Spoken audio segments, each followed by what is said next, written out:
Thursday afternoon, July 29th, 2021. Episode guide Baseball Hall of Famers focusing on pitchers.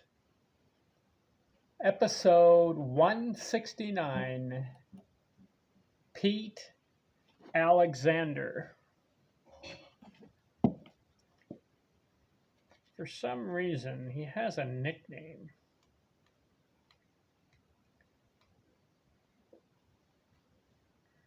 Grover Cleveland Alexander. So is it Pete Alexander or Grover Cleveland Alexander? Anyways,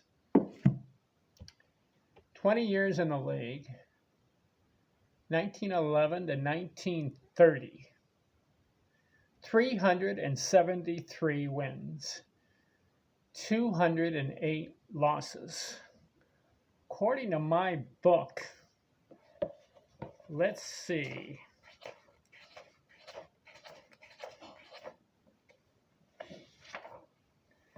Cy Young is number one with 511 wins.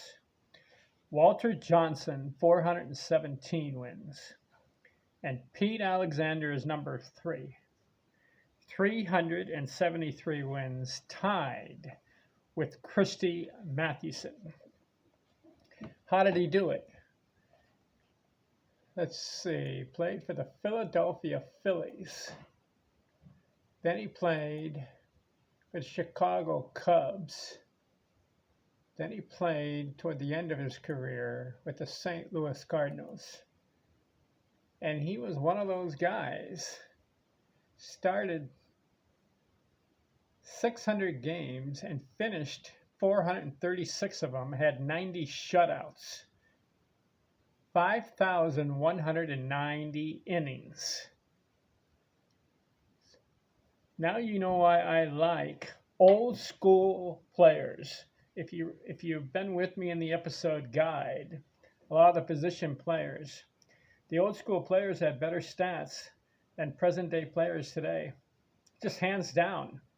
And I proved it by going over their records.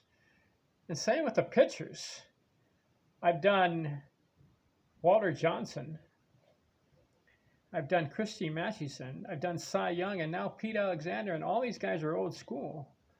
5,190 innings, 2,198 strikeouts. Now, Nolan Ryan had over 5,700 strikeouts. So he was not a strikeout guy, but he has more wins than Nolan Ryan. And Nolan played 27 years. Pete played 20 years. He's got 373 wins. Nolan Ryan, 324. Listen to this. He comes in at 24 years old, Pete Alexander. Why didn't he start at 20? Because he would have racked up another 60 wins, and he would have had 430 wins. But started off at age 24 and goes 28-13 his first year. 28 games, first year pitch. How about that? Next year, 19-17. Next year, 22-8.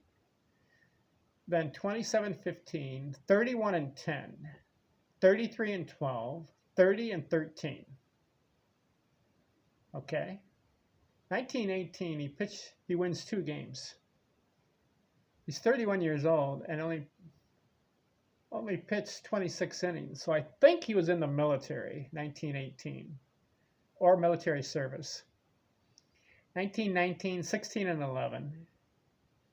Then 27-14, 15-13, 16-13, 22-12, 12-5, 15-11, 12-10. Then 9-7, 21-10, 1927.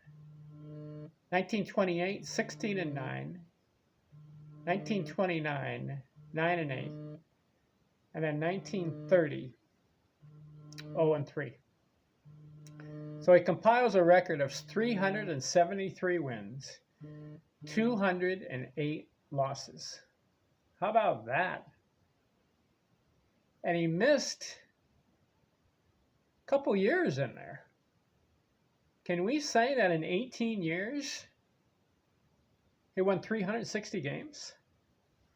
Let's do the math on that one. 360 divided by 18. He averaged 20 wins a year season.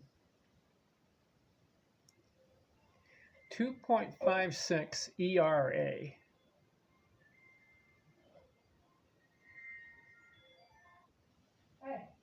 I would say that Pete Alexander has to be in the top 5 of greatest pitchers of all time. Why? 373 wins. He went over 20 wins. 1, 2, 3, 4, 5, 6, 7, 8, 9 times more than 20 wins. And he has 3 30-win seasons, 3 in a row. 31, 33, and 30. He didn't lose that many games, 208 games in 20 years. Where Cy Young lost 314. Maybe you put Pete Alexander in the top 10 as far as the greatest pitchers of all time. But 373 wins has to be noteworthy. Who else is winning that many games? Christy Mathewson has 373. Walter Johnson, 417. And Cy Young, 511. So I'm analyzing these players. How about 5,190 innings? 436 complete games. In my book, you got to give it up for Pete Grover Cleveland Alexander. All right. All right, let's see. Who should we deal with next? I'm going old school again. In fact, the first 7 guys I'm covering are old school. Then I'll get to someone who presently or recently pitched. Okay? So have you heard of Pud Calvin? I didn't until I read the Baseball Hall of Fame Almanac. He's next on the countdown. Thanks for watching. I'm out.